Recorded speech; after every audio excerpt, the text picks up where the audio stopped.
The Union of Mladorossi, Russian, Soyuz Mladorossov, was a political group of Russian émigré monarchists, mostly living in Europe, who advocated a hybrid of Russian monarchy and the Soviet system, best evidenced by their motto, Tsar and the Soviets.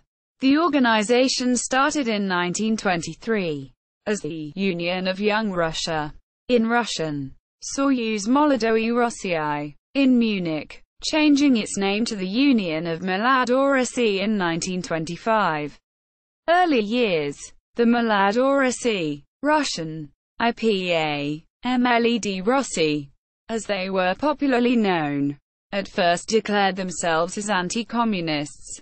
In contrast to other émigré political organizations, they argued against the idea of creating a «free Russia» on non-Russian soil, believing strongly that what they called Soviet-occupied Russia was the only Russia that could be in existence. The Mladorossi believed that the Soviet government, for all its negative ideology, was preserving the Russian state and defending its national interests. They also believed that the October Revolution was merely the beginning of an evolutionary process that would create a new, young Russia. Hence their use of the prefix Mlado, which means young. Similar groups. Several émigré movements with a similar ideology evolved at around the same time.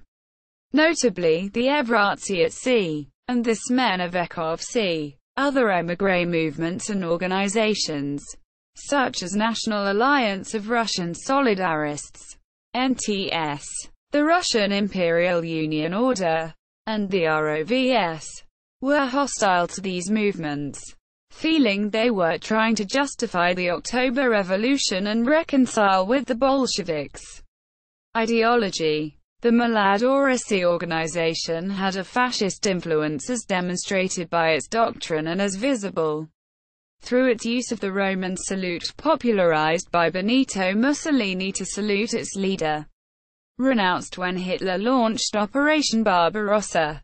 The organization, however, kept away from any open associations with fascist movements. The Mladorossi were also monarchist-oriented. They recognized Grand Duke Cyril Vladimirovich Romanov as the legitimate heir of the Russian throne, and the latter became supportive of the organization. Fall of the Mladorossi. In the 1930s, the Mladorossi adopted an increasingly open pro-Soviet position, claiming that they were to become the second Soviet party, while still declaring Stalin as their enemy. The Mladorossi believed that a Tsar could fully function in the Soviet system that was in place at the time in the USSR. This earned the Mladorossi the label of being Soviet patriots amidst the white émigré.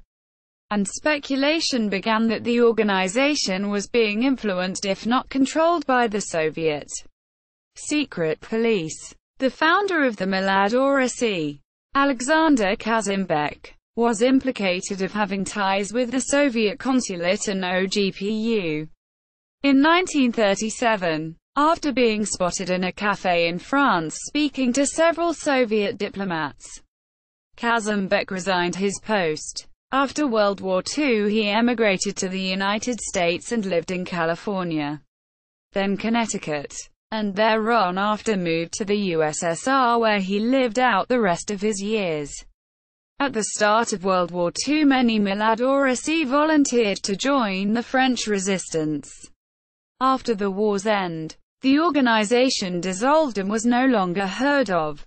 1994. The mission of the Russian emigration. M.V. Nazarov, Moscow, Rodnik, ISBN 5-86231-172-6. See also, Inner Line, National Alliance of Russian Solidarists, Russian All-Military Union, White Émigré.